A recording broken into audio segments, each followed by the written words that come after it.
My name is Rebecca Mason, 32, and the voicemail that changed everything came on a Tuesday afternoon. Rebecca, this is your father. After discussion with the board, we've decided you're out of the family business. Your access cards have been deactivated. Please don't come in tomorrow. My mother's voice chimed in, it's for the best, honey. 10 years of sacrificing everything for Mason Pharmaceuticals, gone in a 15-second message. I simply texted back, understood. They had no idea what I discovered in the company files yesterday. If you're watching this and feeling that pit in your stomach from family betrayal, you're not alone. I never thought I'd be sharing this story, but sometimes the most painful experiences teach us the most valuable lessons. Before I continue, I'd love to know where you're watching from. Drop your location in the comments, and if my story resonates with you, please subscribe to see more stories of family drama, betrayal, and ultimate justice. Trust me, what happened next changed everything. Mason Pharmaceuticals wasn't just a company to me. It was my heritage, my birthright, my future.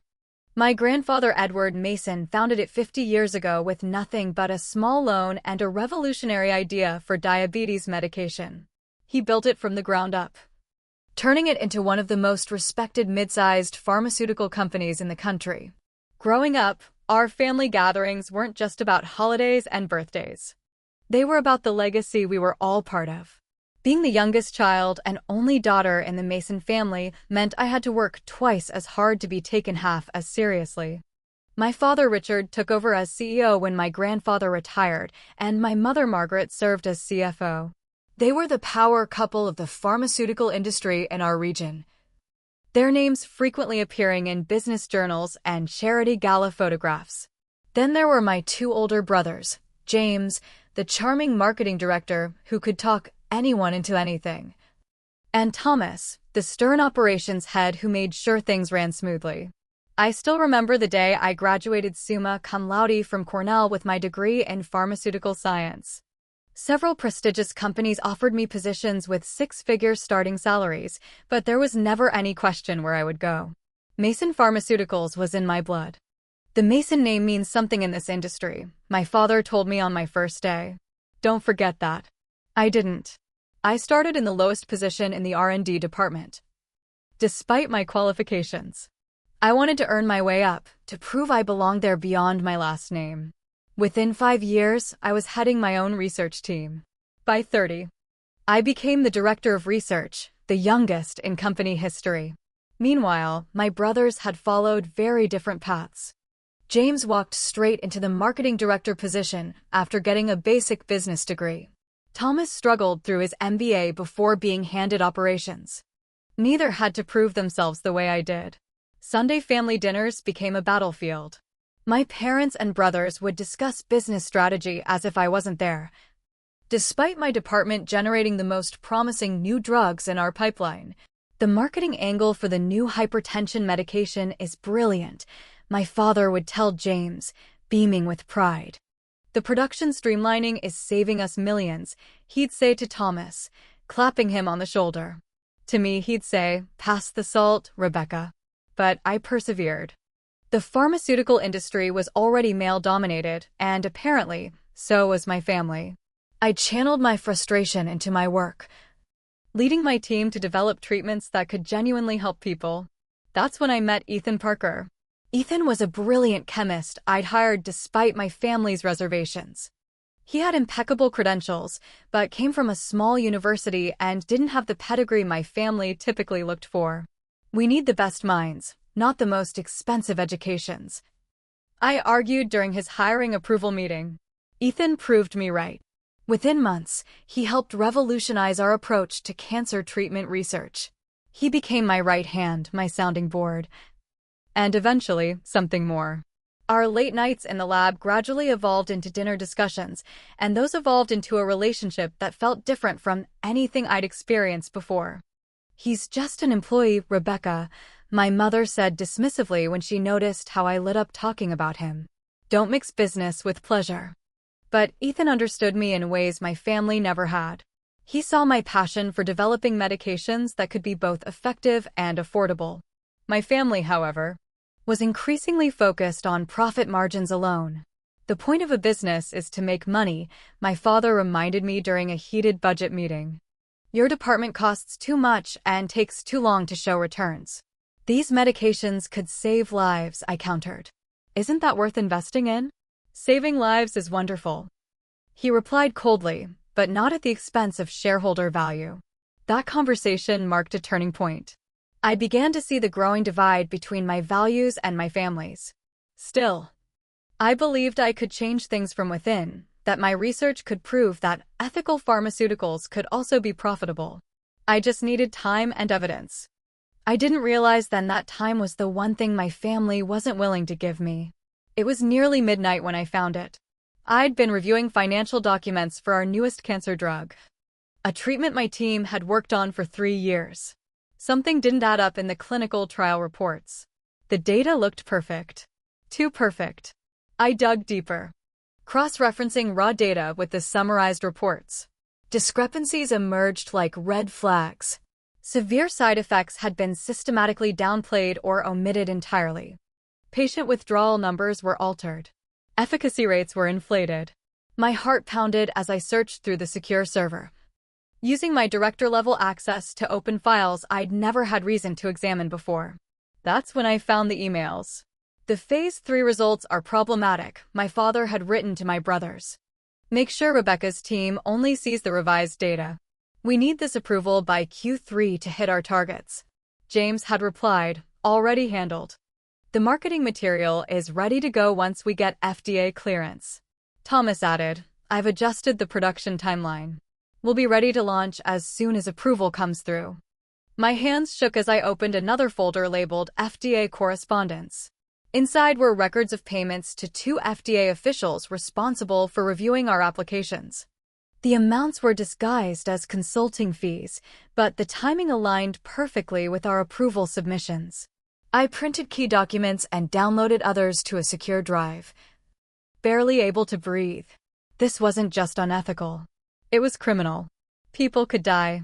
The next morning, I arrived at my mother's office before her secretary. Margaret Mason had always been my moral compass. Surely she couldn't be part of this. Mom, I need to talk to you about something serious, I said, closing her door. Her reading glasses perched on her nose as she reviewed quarterly reports. Make it quick, Rebecca. I have a board meeting in 30 minutes. I placed the documents on her desk. I found these last night. The clinical trial data has been falsified, and there are records of payments to FDA officials. I expected shock, horror, denial at the very least. Instead, she barely glanced at the papers before looking back at me with something like pity in her eyes. This is how business works, Rebecca. Don't be naive. The floor seemed to drop beneath me. People could get hurt. This drug has side effects we're not disclosing. Every drug has side effects, she said dismissively. The benefits outweigh the risks.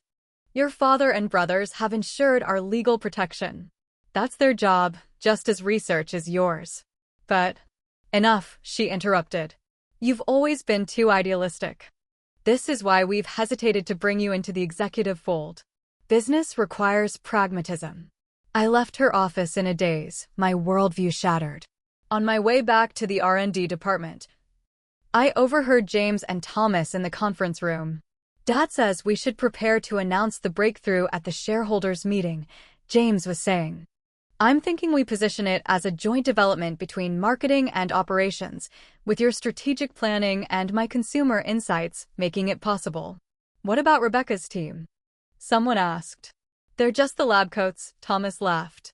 They follow the research protocols we approve. The vision came from leadership.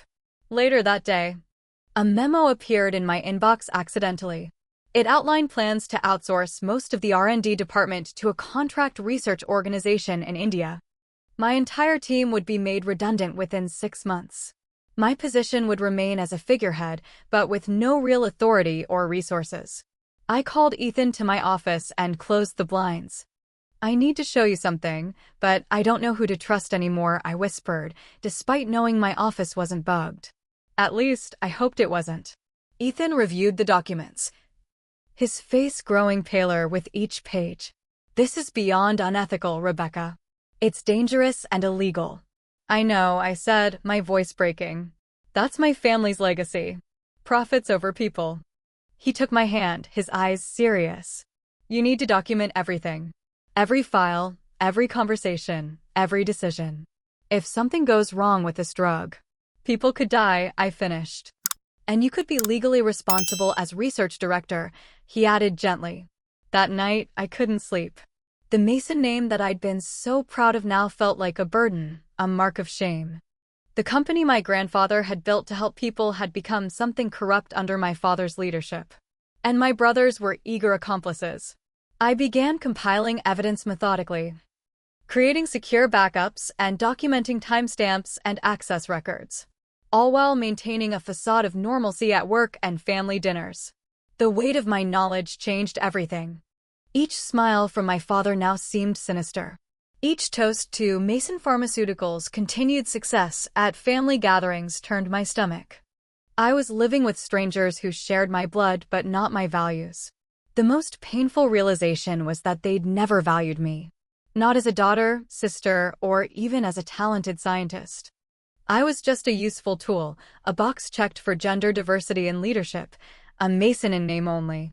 The R&D budget remains a concern, my father announced at the quarterly board meeting. I sat stiffly in my designated seat, the documents I'd discovered burning a hole in my secure cloud storage. However, we have exciting leadership developments to share. I braced myself, knowing what was coming. James will be stepping up as Executive Vice President of Strategic Development, he continued, beaming at my oldest brother. And Thomas will become Chief Innovation Officer, overseeing our product pipeline. The board members nodded approvingly. No one looked at me, the actual head of research and development, the person whose team created the products that kept the company profitable. What about Rebecca's department? Asked Harold Bennett Sr., our largest investor. The cancer drug looks promising. Rebecca will continue her current role, my mother interjected smoothly. Her technical expertise is valuable in the lab. Technical expertise. As if I were a piece of equipment rather than an executive with an MBA and a PhD. I bit my tongue, my hands clenched beneath the table. After the meeting, I retreated to my office and found an email that made my blood run cold. A patient from our clinical trials, Sandra Williams, had died 3 weeks earlier. The cause? Cardiac complications, exactly the side effect that had been concealed in the modified reports. I searched for her file in our clinical database. It had been scrubbed clean. Her participation nearly erased except for a small note, withdrawal due to personal reasons. Through some careful research, I found Sandra's husband, Michael Williams. He was still grieving. Confused about his wife's sudden heart failure when she'd been healthy before the trial. The doctors can't explain it, he told me when I met him. Identifying myself only as a researcher concerned about clinical trial practices. Sandra was so hopeful about this treatment. She wanted to see our daughter graduate college next year. My chest tightened as he showed me pictures of Sandra, vibrant, smiling, full of life before our drug took that away. And my family had covered it up. That evening, Ethan and I had dinner at my apartment, away from prying eyes. Our relationship had deepened as my family relationships deteriorated. I don't know what to do, I confessed. If I report this, it destroys my family. If I don't, more people like Sandra could die. Ethan took my hand. Whatever you decide, I'm with you. But can you live with yourself if you stay silent? Before I could answer, my phone rang. It was my mother. Rebecca, we've arranged dinner tomorrow with Harold Bennett Jr., she announced without preamble. Wear something appropriate. He's expressed interest in getting to know you better. Harold Bennett Jr.? Our investor's son? Why would I? Don't be difficult, Rebecca. This alliance would secure the Bennett investment permanently. Harold's father is considering diversifying unless we can strengthen our connection to their family. The implication was clear. I was being offered as a business transaction. The dinner was excruciating. Harold Jr. was handsome in a bland, privileged way and spoke about himself exclusively. He detailed his yacht, his properties, and his investment portfolio while my parents nodded encouragingly. Under the table, my father kicked my ankle when I tried to steer the conversation toward pharmaceutical ethics. Rebecca would make a lovely corporate wife, my mother told Harold as dessert arrived. She understands the business thoroughly. I'm not looking for a business partner, Harold replied, eyeing me like merchandise. Just someone who looks good at events and doesn't cause trouble. My brothers snickered into their wine glasses. Later that week, I overheard James and Thomas in the break room, not realizing I was around the corner. Rebecca's little science project is getting too much attention, James said. Dad says we need to rein her in before she asks too many questions about the approval process.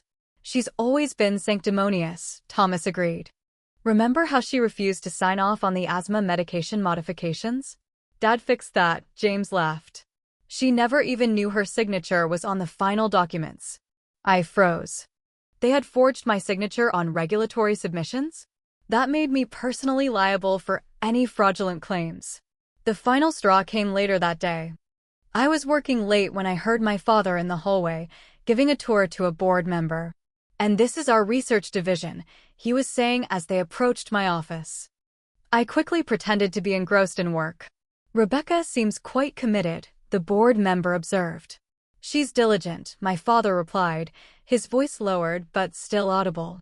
But she's just holding the position until we find someone suitable.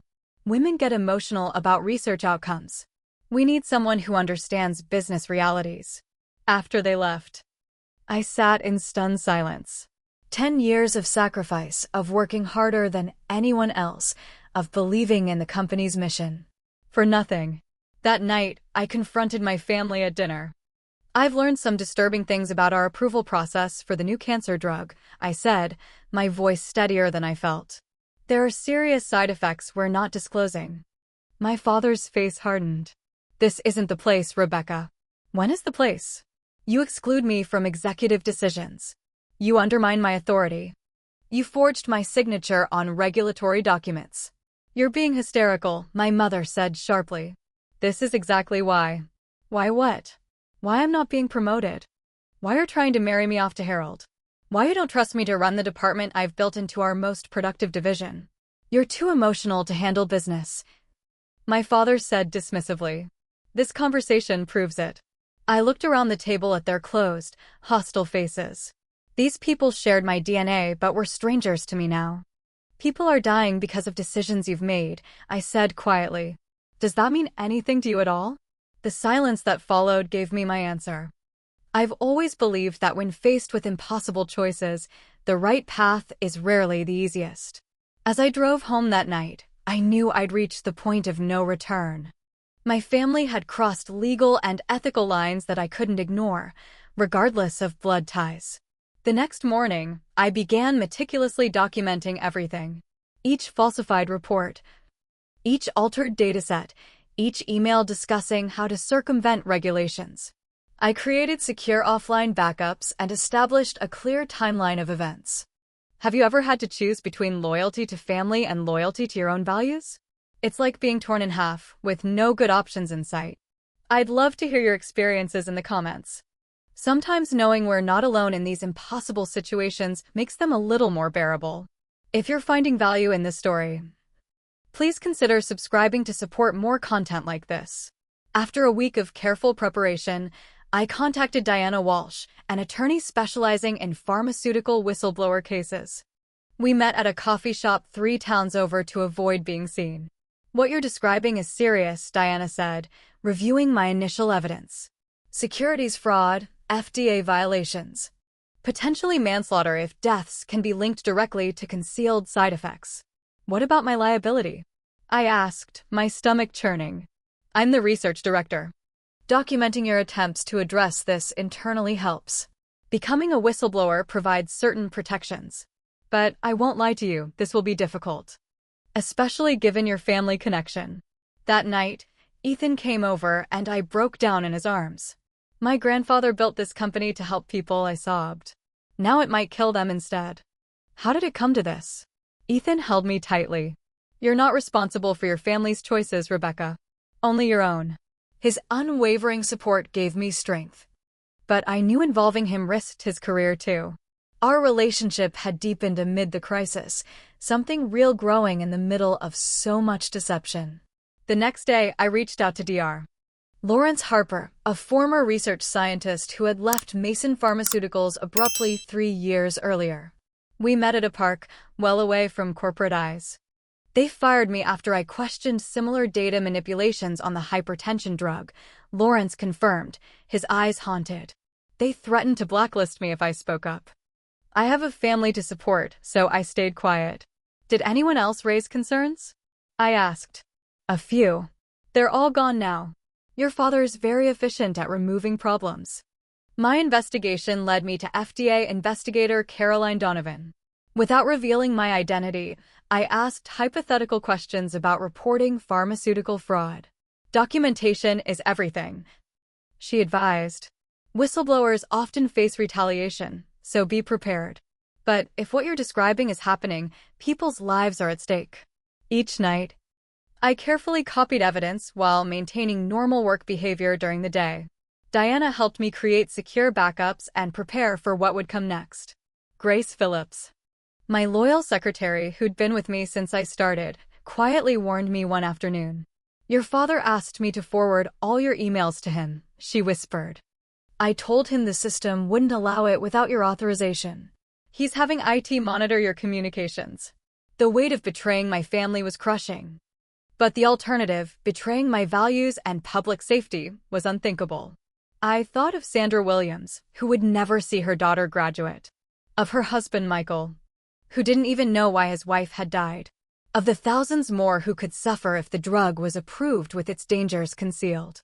After 3 weeks of gathering evidence, I made my decision.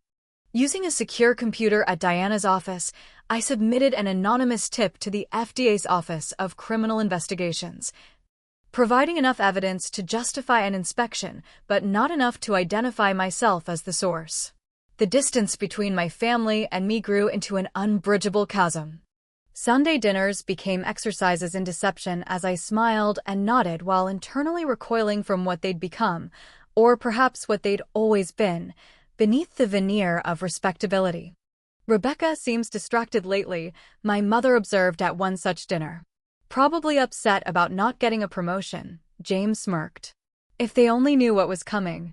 The FDA's announcement of a surprise inspection hit Mason Pharmaceuticals like a bomb.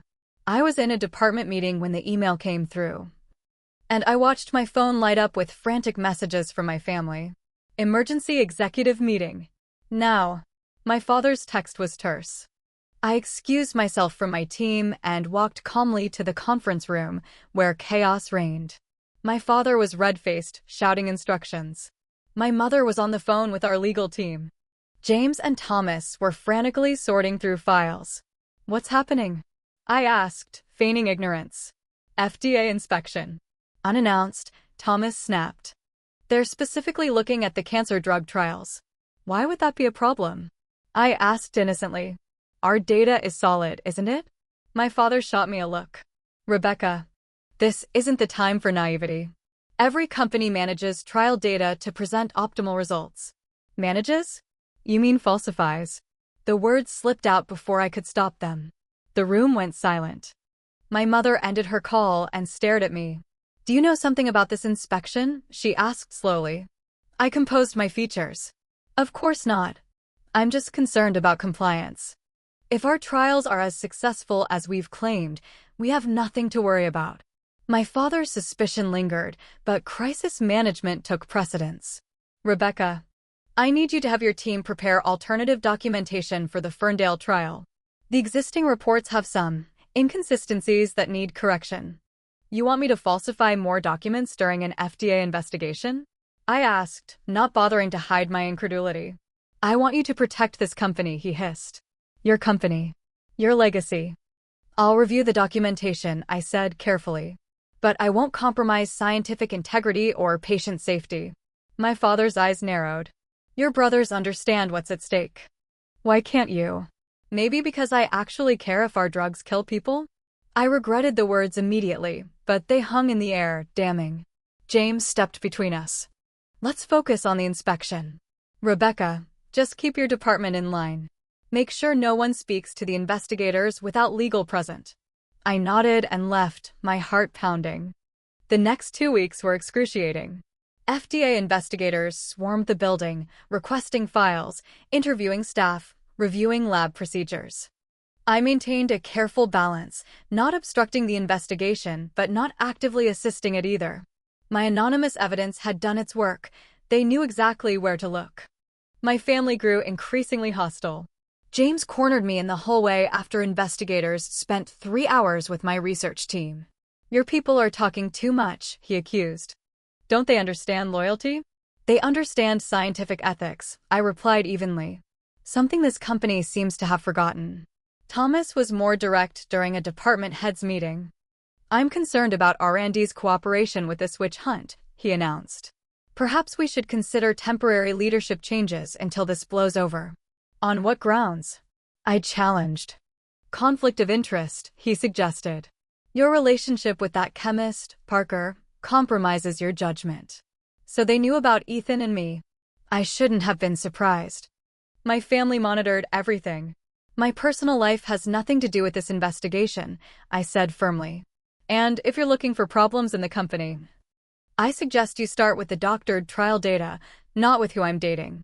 The room fell silent. I had never been so openly defiant before. That evening, my father called an emergency board meeting. I wasn't invited, but Grace texted me, "They're discussing your position. Be prepared." I worked late, waiting for the fallout. At 9:37 p.m., my phone rang with my parents' number. I let it go to voicemail, then listened with a strange calm to my professional execution. "Rebecca, this is your father. After discussion with the board, we've decided you're out of the family business. Your access cards have been deactivated. Please don't come in tomorrow." My mother's voice chimed in, "It's for the best, honey." I texted back a single word, "Understood." Then I forwarded the voicemail to Diana Walsh. The final piece of evidence documenting retaliation against a whistleblower. Ethan came over immediately when I called. "They fired you?" Just like that. "They fired me," I confirmed, feeling oddly liberated. 10 years of my life, gone in a 15-second voicemail. "What will you do now?" he asked, holding me close. "Exactly what they fear most," I replied. "Tell the truth." The next morning, instead of going to Mason Pharmaceuticals, I went to Diana Walsh's office and officially became a whistleblower, signing affidavits and providing my complete evidence. Diana filed them with the FDA, the SEC, and the Department of Justice. "This will get ugly," she warned me. "Your family won't go down without a fight." She was right. Within days, my parents discovered I was the whistleblower. My father's voice message was chilling. "You've destroyed this family. I hope you can live with yourself." My mother tried a different approach. "Rebecca, whatever you think you know, you're mistaken. Come home. Let's discuss this as a family. We can fix this." But there was no fixing what was broken. Not the company, not my family, and certainly not my trust in them. The headline broke on a Monday morning: FDA launches criminal investigation into Mason Pharmaceuticals. By afternoon, the company's stock had plummeted 30%. By evening, I was being called both a heroic whistleblower and a family traitor, depending on which news outlet was reporting. My parents' damage control was swift and vicious. "Our daughter has had emotional difficulties," my mother told reporters, her face a mask of maternal concern. "She became unstable after being passed over for promotion. These allegations are the unfortunate result of her personal disappointments." James went further in a Business Journal interview. "Rebecca has always struggled with the pressures of the pharmaceutical industry. When her unproven research projects were rightfully scrutinized, she lashed out with these baseless accusations. Their attempts to discredit me might have worked if not for the mountain of evidence I'd provided. Each document, each falsified report, each damning email formed a comprehensive picture of fraud that couldn't be explained away as a daughter's vindictiveness." Harold Bennett Sr. publicly withdrew his investment, issuing a statement that Bennett Holdings maintains the highest ethical standards and cannot remain associated with companies under criminal investigation. His son Harold Jr. told tabloids I had emotional problems and was obsessed with him. It would have been laughable if it wasn't so pathetic. The most powerful support came from unexpected allies. Longtime Mason employees began coming forward, confirming patterns of data manipulation and regulatory corner-cutting. Lab technicians, administrative staff. Even a few mid-level executives risked their careers to corroborate my claims. Dr. Lawrence Harper broke his silence, providing testimony about earlier cases of fraud that corroborated my evidence. I regret not having Ms. Mason's courage when I discovered similar issues, he told investigators. Her willingness to sacrifice her family relationship for ethical principles is commendable. Perhaps the most meaningful support came from Michael Williams.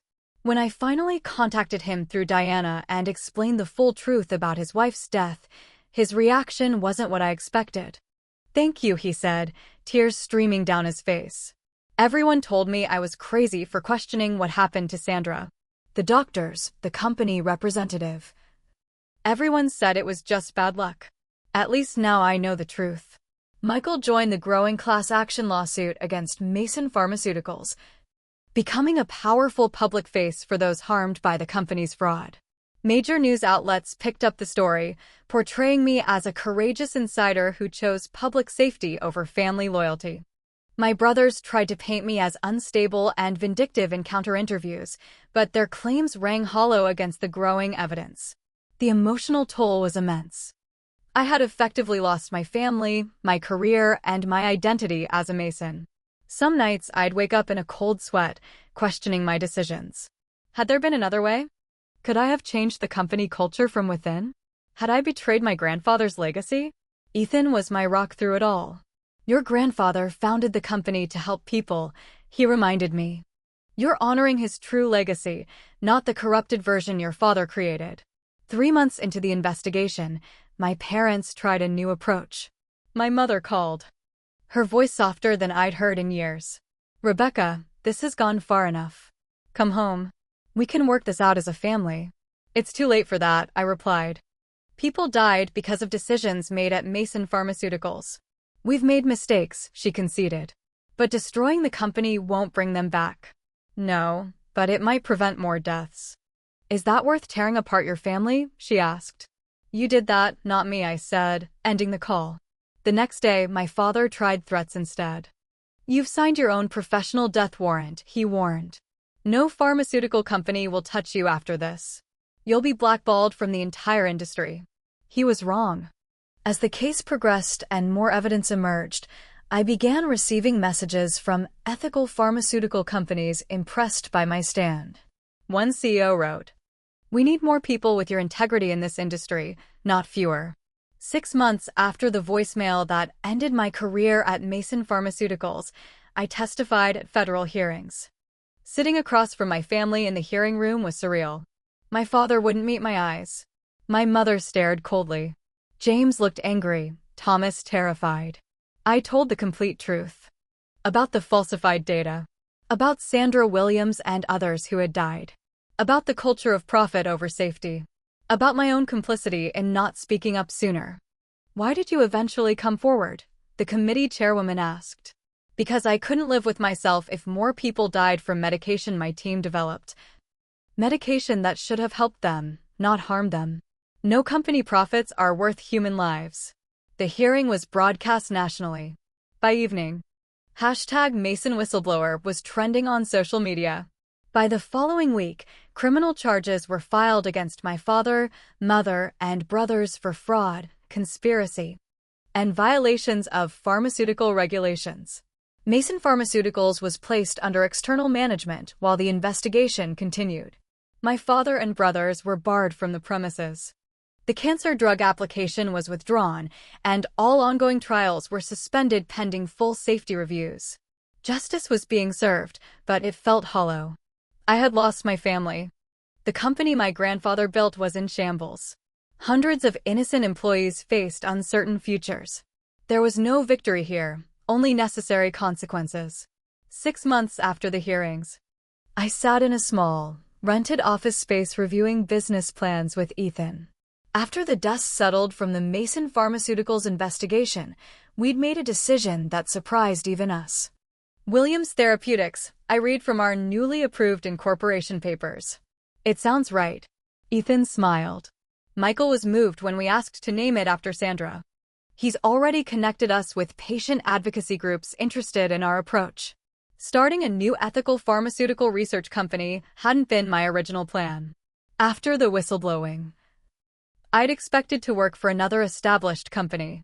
But as Ethan pointed out, why join someone else's vision when we could create our own? We started small, focusing on affordable medications and transparent clinical trials. I reached out to my former research team, many of whom had been displaced when Mason Pharmaceuticals underwent restructuring. The best scientists, those who had questioned the data manipulation but feared speaking up, eagerly joined our new venture. No data manipulation, no hidden side effects, no inflated efficacy claims, I told our growing team during our first all-hands meeting. We succeed on the actual merits of our medications or not at all. Our seed funding came from an unexpected source. My grandfather Edward, who had remained silent throughout the scandal, contacted me through his personal attorney. "Your grandfather wishes to meet," the message read. "He's been following events closely." I met him at his retirement home, nervous about his reaction. At 92, Edward Mason was still sharp, his eyes clear as they assessed me. "You destroyed the company I built," he said finally. My heart sank. "I'm sorry, Grandpa. I couldn't let them." "Let me finish," he interrupted. "You destroyed the company I built, but you saved the company I intended to build.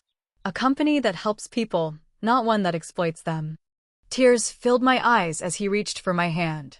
"I've been watching from the sidelines too long," he continued. "Your father took Mason Pharmaceuticals in a direction I never wanted. I should have stopped him years ago." Edward Mason became our first investor, providing both seed capital and invaluable industry connections. "Consider it your inheritance," he told me. "Use it better than your father did." Building Williams Therapeutics from scratch was both terrifying and exhilarating.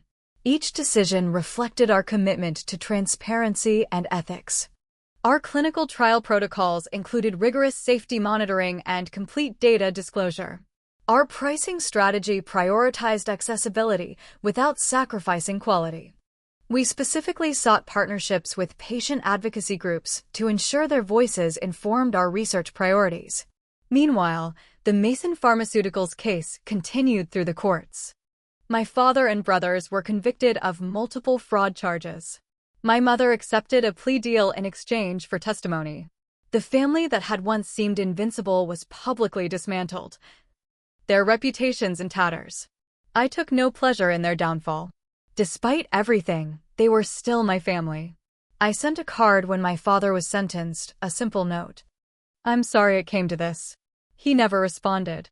8 months into building our company, Ethan and I faced a new personal challenge. The pregnancy test showed positive. 2 clear lines that changed everything again. "A baby," Ethan whispered, holding me close. Our own little family. The irony wasn't lost on me. As one family fractured beyond repair, another was just beginning. It made me reflect deeply on what values I wanted to pass on to our child. Integrity, compassion, the courage to stand up for what's right, even when it costs you. Williams Therapeutics grew steadily, earning a reputation for integrity in an industry often lacking it. Our first drug, a more affordable treatment for autoimmune conditions, moved successfully through early trials. Investor interest exceeded our projections, attracted by both our ethical stance and our solid science. 1 year to the day after receiving that fateful voicemail, I received an unexpected honor, the Ethics in Business Leadership Award from the Pharmaceutical Research Association. Standing at the podium, looking out at an audience that included many who had followed my whistleblowing journey, I felt a strange sense of completion. "Thank you," I said simply. 1 year ago today, I was fired from my family's company for choosing integrity over loyalty. It was the most difficult decision of my life, but also the most necessary. In business, especially when people's lives are at stake, we must be guided by more than profit margins and shareholder value. We must remember that behind every data point is a human being, someone's mother, father, daughter, or son. The applause was thunderous as I stepped down. Among the standing audience, I spotted my grandfather, tears streaming down his weathered face. Beside him sat Michael Williams, Sandra's husband, who had become both a friend and an advisor to our patient advocacy board. Later that evening, as Ethan and I celebrated quietly at home, I placed a protective hand over my growing belly. "Do you regret it?" Ethan asked softly, whistleblowing. "Losing your family?" I considered the question carefully. "I regret that it was necessary. I regret that people had to die before the truth came out. I regret that my family chose profit over people. But I don't regret standing up for what's right." I could never regret that. The journey from that voicemail to this moment had been brutal, transformative, and ultimately necessary. Sometimes family isn't just who you're born to, but who you choose to become despite them. Sometimes legacy isn't what you inherit, but what you build yourself. My family betrayal story changed every aspect of my life, and looking back, I wouldn't change a single decision I made. Has a difficult ethical choice ever transformed your life? I'd love to hear your stories in the comments. If this journey resonated with you, please consider subscribing and sharing with others who might be facing similar impossible choices. Your support means everything to me and helps more stories like mine reach those who need to hear them. Remember, sometimes saying understood to a difficult truth is the first step toward creating something better. Thank you for being part of this journey with me.